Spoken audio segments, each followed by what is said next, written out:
அனைவருக்கும் வணக்கம். வருத்தத்துடன் மிகவும் கண்ணீருடன் இந்த பதிவு உங்களுக்கு தருகிறேன். இது மாடம்பாக்கம் ஏரி. பல ஆண்டுகளுக்கு முன்பு அங்குள்ள விவசாய நிலம் தாம்பரம் பகுதியில் ஒரு சிறப்பான விவசாயம் என்றால் இந்த மாடம்பாக்கம் பகுதி.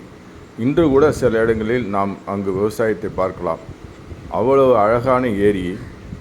இப்போது பாருங்கள், சொல்லவே கஷ்டமாக இருக்கிறது. பிளாட்டு போட்டுள்ளார்கள்.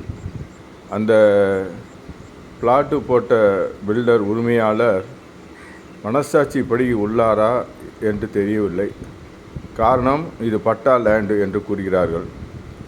பழைய தாம்பரம் மாநகராட்சி கமிஷனர் திருமதி அழகு மீனாள் அவர்கள் இதற்கு அப்ரூவல் கொடுக்க மாட்டேன் என்று கூறிவிட்டார்கள்.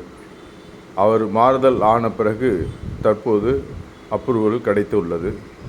பல அதிகாரிகள், உயர் அதிகாரிகள் வந்து பார்த்து விட்டு சென்றார்கள். இங்குள்ள தன்னார்வலர்கள் கடுமையாக போராடுகிறார்கள். கொஞ்சம் நஞ்சம் இல்லை, போராட்டமே அவர்கள் வாழ்க்கை. இதில் வேடிக்கை என்னவென்றால், முக்கியமான அந்த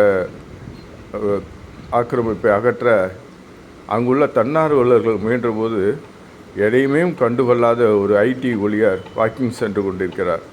இரவில் அதிகமான வாக்கிங் செல்கிறார்கள். உங்களுக்கு குடிப்பதற்கு தண்ணீர் வேண்டாம், குடியிருக்க வீடு மட்டும் போதுமா? இதை பாருங்கள், தண்ணீர் வருவதற்கு உள்ள வழியை பாருங்கள்.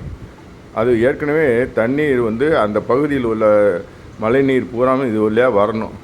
இதை எவ்வளோ அழகாக சின்னதாக பண்ணி வச்சுருக்காங்க. இது போதுமா? கொடுமையிலும் கொடுமை.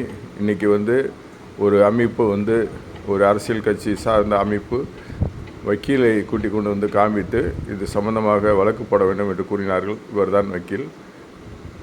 இது எல்லோரும் அவசியம் பார்த்து எதிர்ப்பு தெரிவிங்கள். இதுவே என்னுடைய வேண்டுகோள்.